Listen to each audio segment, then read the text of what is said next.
Okay, now I'm live. Welcome. So I was going to talk about Junia's song. Um, since the demand for this, I just put it out. Oh, what's this? My light went off. Might want to come back on and redo the beginning here, but okay. So I sensed the demand for this. I talk about Junia's songs. I just put it out last night. I just finished it and stuff. I didn't get much like feedback about it, but to me, like it seems or it feels like very transparent in nature in the first place. Like I shouldn't have to really like explain that much that I love this person, but I'm nervous this is over. Right? Like, see here, seriously. Okay, so yeah, you see, I love Junia, and that's what it is. God doesn't want me saying it over and over again because I'm gonna peep God basically. So that's basically like the matter. So I had the good fortune of getting to meet the twin sisters Leve and Junia in person. Um, I was out busking here in my city, and it was the day was April 11th, and Leve was starting her tour, the Goddess tour, and happened to catch them.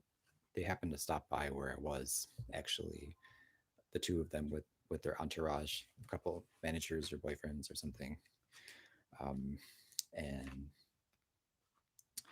I got a photo with the person that I like, Junia. She seems to also.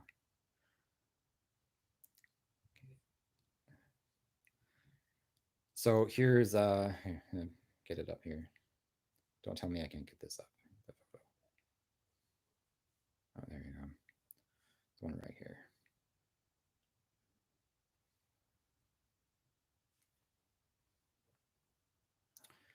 Yeah, here's one of them right here.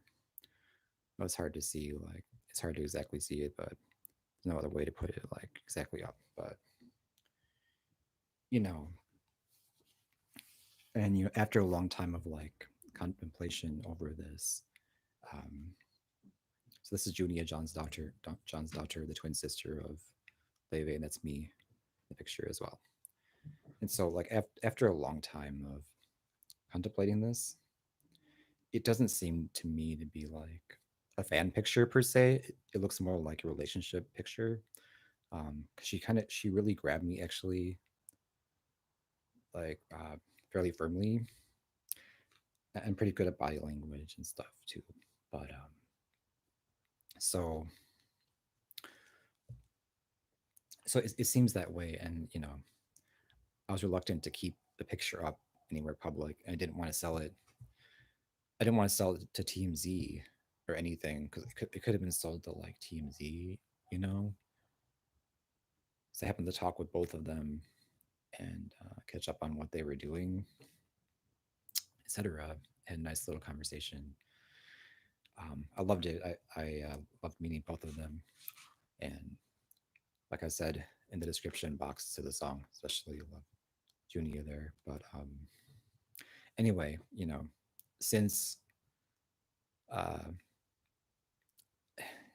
it seems to be more the relationship of it that I would value than like getting money for such a photo, having to endure like TMZ running it and stuff. Um, it made more sense to just like keep it uptight, or to not really let the picture out that much, especially if it seems to be more a relationship picture. I'm telling you like with severe honesty, like that's what the picture looks like to me. It doesn't seem like a fan picture actually. So um anyway, I just so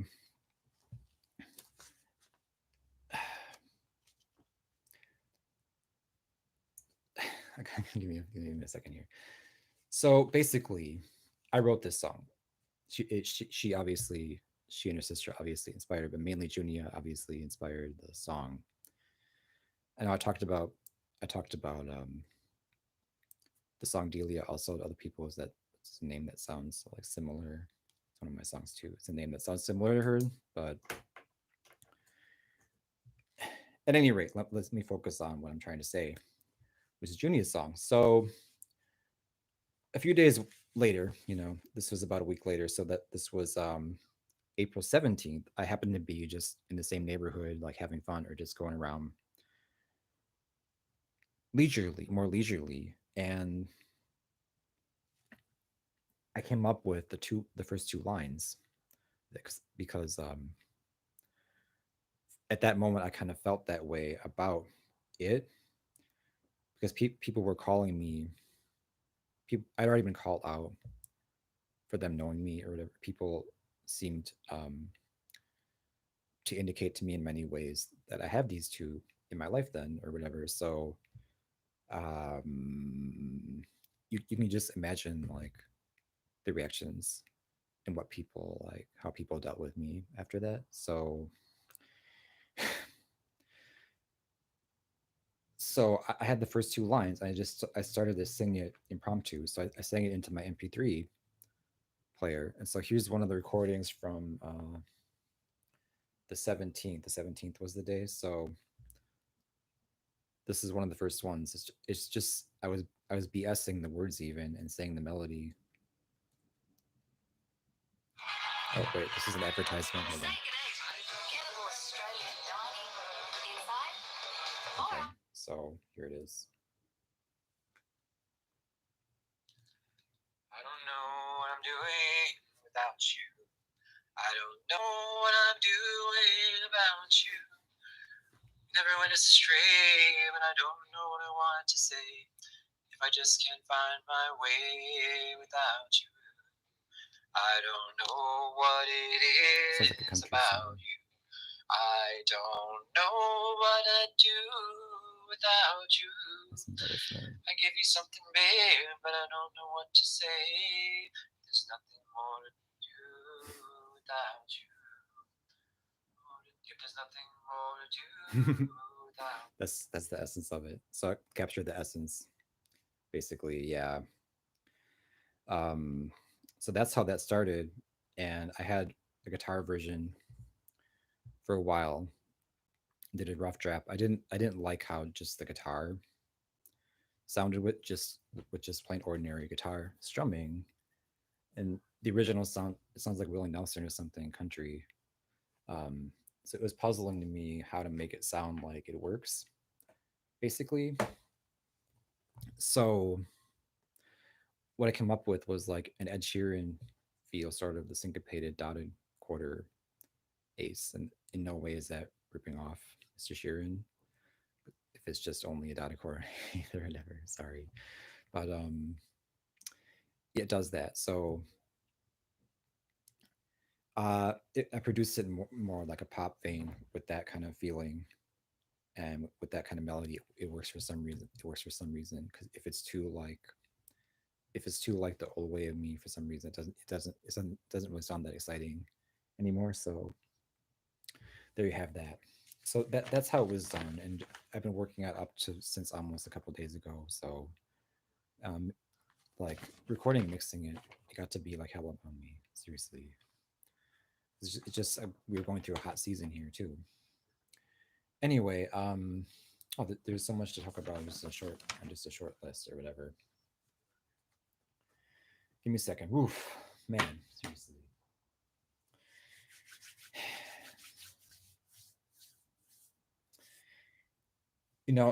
The song has some strong wording, like the part that it says in the chorus. There's not a question, and by the way, it has an unconventional song form.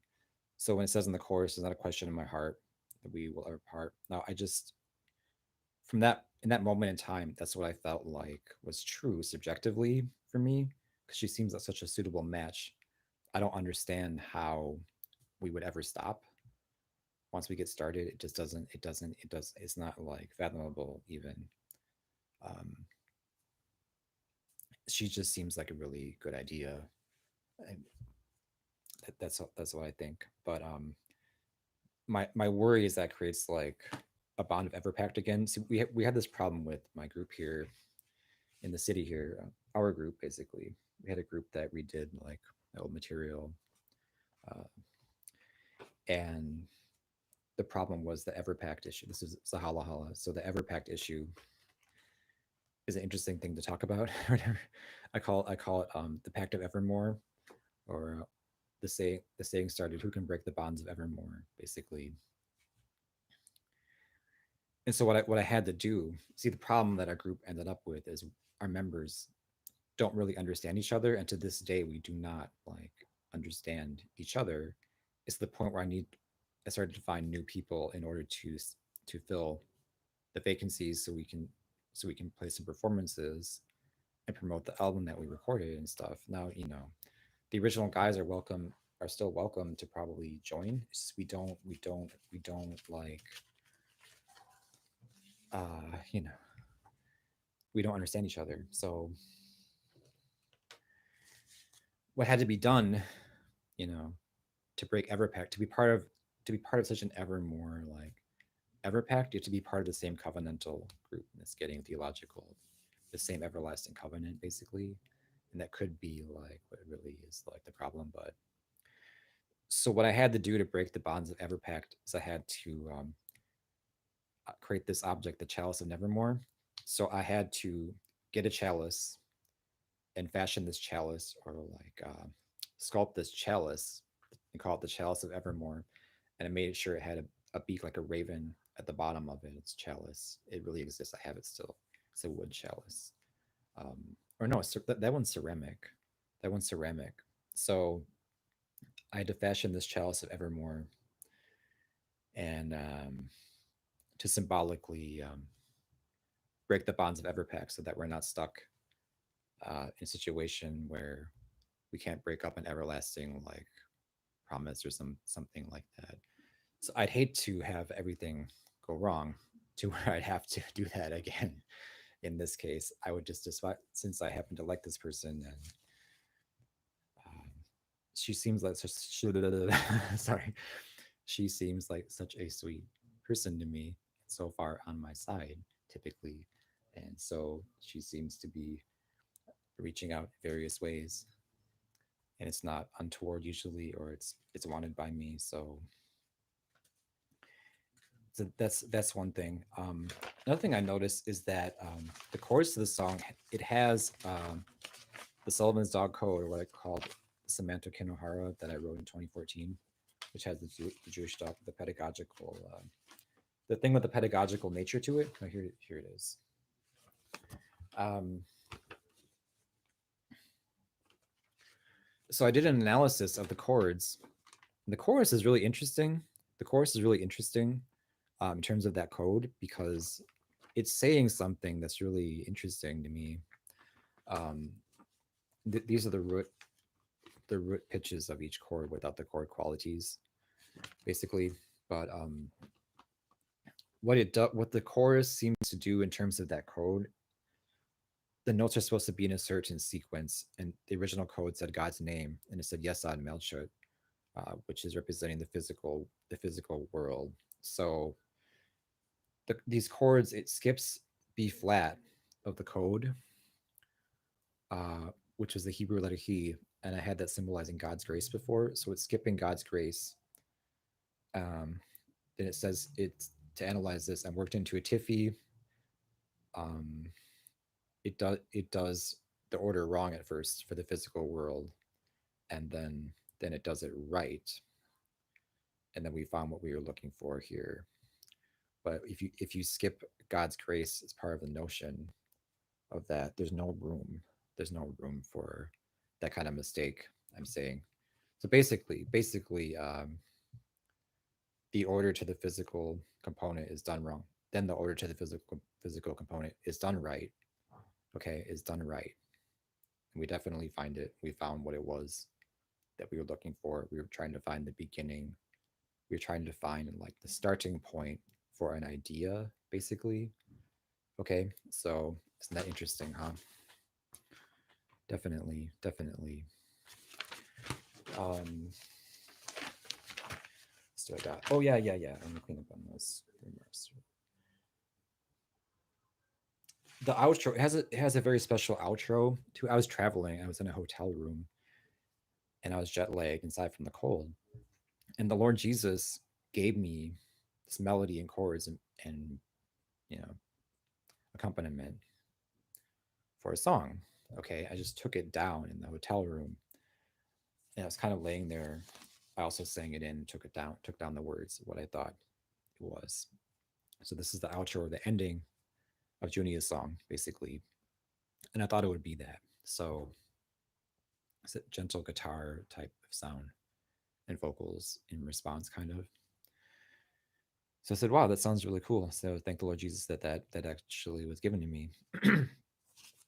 But from what the Lord was telling me personally, what He seems to have told me and what I'm giving the impression of is that, and since it's such a nice sounding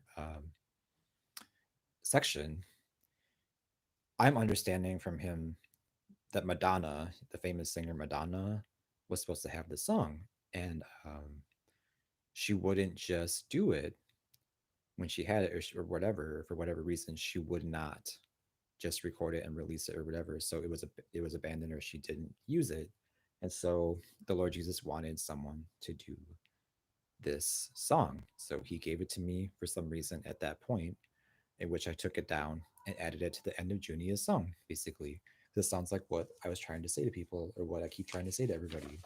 So I was appreciative that Junia went to me, because it said I wanted you to go to me. I was appreciative, very appreciative of that. Thank you. So yes, the song is Because I Love Her. I'm not going to say over and over again. I can't probably do that for you, but okay. So to clean up my previous remarks that I did earlier this evening about the two like releases, we had the Glass Slap release on Tuesday, the live video. I said the date wrong on video. I had the songwriting dates right. I think is 94, early in the year. But the video filming, the live performance at the warehouse, was 95. So that's March 18th, 1995. That's when that was. So I can see the date put down on me on the other video from the same night, which was the Shed recording. That has it in the description box saved there. So that's how I know that that's 95. We lost the original VHS tapes of these, I think. So there's that correction. And I forgot to say this one example of Leve making our old material sounding better. Sorry, I'm saying that wrong grammatically. Leve making our old material sound better. I used to say this one thing that yeah, my beer makes my soda taste better or something. And I realized that that one group, the Siberian group, Otiken, was making my compositions sound better, my already previously existing compositions, like the violin sonata that I wrote. Um, the tribal group Otiken was making it sound better by the stuff that they were doing. So if I listened to Otiken and then listen to my violin sonata, for example, it sounds like way better after hearing Otiken. The same way that my beer makes my soda taste better. Okay, so, but if I consider Leve and this old material by our group Sullivan's, it's more like a beer in a beer, not a beer in a soda. It's more like Zima, the beer Zima making your old style taste better. We used to do something with Zima in our performance for some reason, but it's a new beer like Zima makes your old beer taste better. Okay, that's maybe so. But I happened to notice that the number of hits on several songs of ours here on my channel did actually go up in number recently, or the number of hits went up. So I think my theory is actually correct, that it's actually doing something with the jazz sound, and it's making the stuff that we had with the jazz influence like sound way better. For example, other Glass Slab videos, and the what's it? The Frisk Sake was the name of our group. After that, we renamed ourselves Frisk Sake, and the song "My Oh My," the numbers went up, I think, too, recently. But Friths, that's a god from the book. That's a god from the book. What's that called? The bunnies. The Adams book, the novel about the bunny rabbits traveling, and the sun god Frith. Basically, it'll come watership down, the sun god Frith. So the theory is that one of our band members had foreknowledge in the future, the goddess to her, possibly. Isn't that funny? So then we renamed our group a false god or something.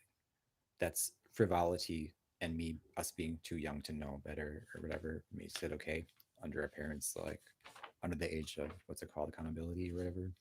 Okay, it's not something that I would do now. Basically,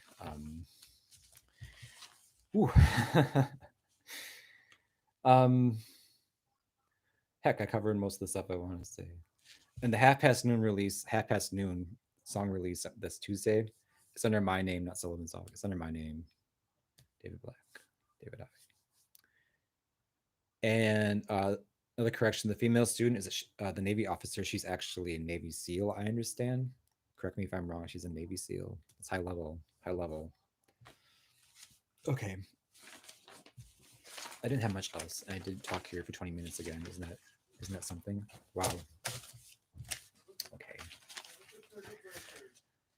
Yeah, by the way, Junia, nice to meet you. Loved it. I loved the whole thing. I loved the whole thing. Thank you very much. Yes.